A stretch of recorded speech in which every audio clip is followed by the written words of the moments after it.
Which part, old man, that ain't got to shake your head.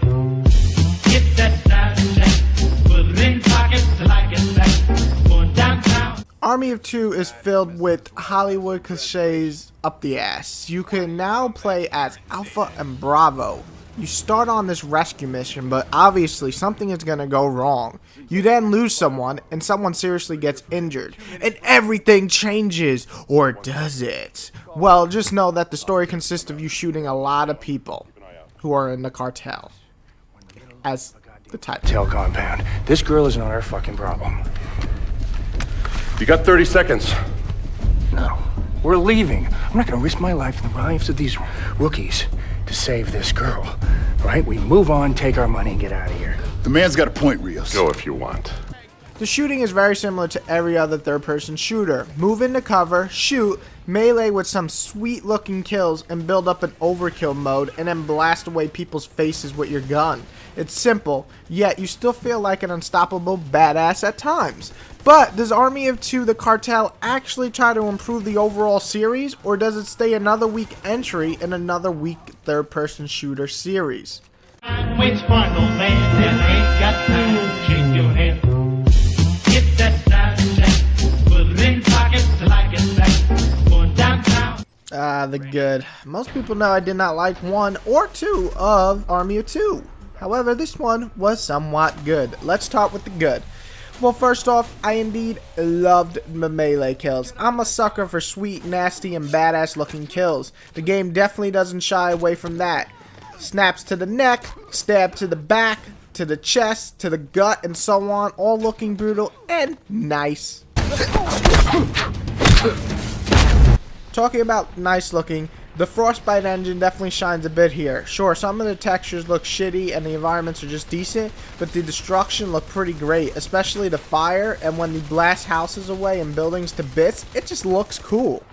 Overkill mode is cheap, silly, but I just don't give a fuck when I go into it. I want to be a Super Saiyan badass, and everything in my way is just going to get blasted into chunks, and it looks awesome. It's just really cool looking, it's fun to use, and I actually like this mode a lot. Customization is fun to mess around with, far better than previous titles, especially messing with the mask and the body armor and the tattoos and all that cool stuff. Now the bad.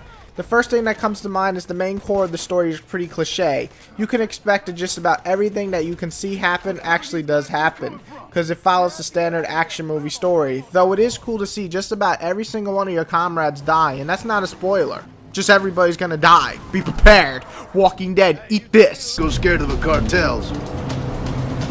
Fair enough, still. I don't trust it. Look out!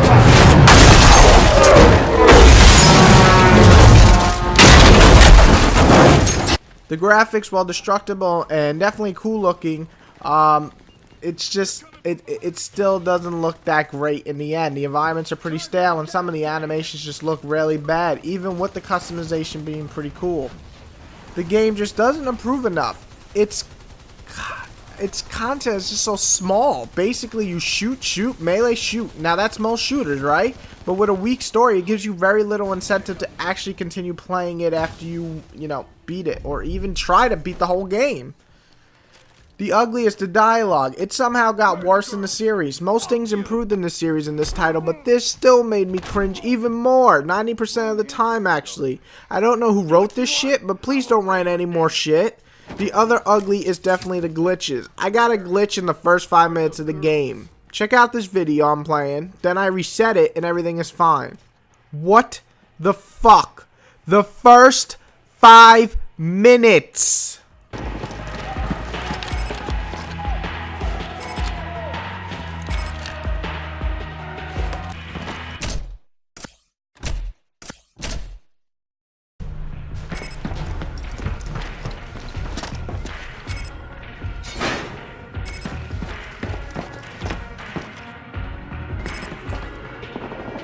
Which part, old man, that ain't got to shake your head. Get that side check, put it in pockets like it's back. Going downtown. See, that's the thing, is I don't think Devil Cartel is an awful game. I think it's the perfect title for, hold on, First, let's talk about real fast. The content is only about 8 hours, though it is a little too long for its own good in my opinion. Too many chapters of boringness. The first maybe 30 are pretty good, and the rest are just boring. And the game just suffers from being too long, which is odd. So the game, though, can be a lot of fun. Even on single player, your AI partner's pretty good. So it could be fun, but it's definitely a co-op experience and probably more fun that way. However, the game is still the definition of rent at best. It's definitely a skippable title. You can just kind of ignore it. But if you want a good, fun co-op experience or by yourself shooting some, you know, Cartel, you can definitely get some fun out of it. So I'm going to give it a rent. It is skippable, but it's definitely worth a rent if you're bored and you just want to shoot some people in the face and do some sweet looking melee. What I don't understand, though, is why the fuck the certain characters go bad. It's the stupidest goddamn reason. Who left me? Her fucking soldier.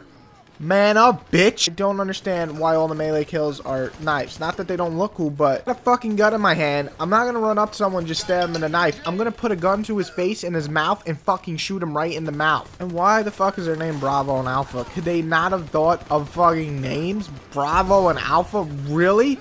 I mean, Salem and Rios, at least their names. Bravo and Alpha? Hey, Bravo, are you coming to my party? Yeah, Alpha, I'll be there. They're military names, but come on.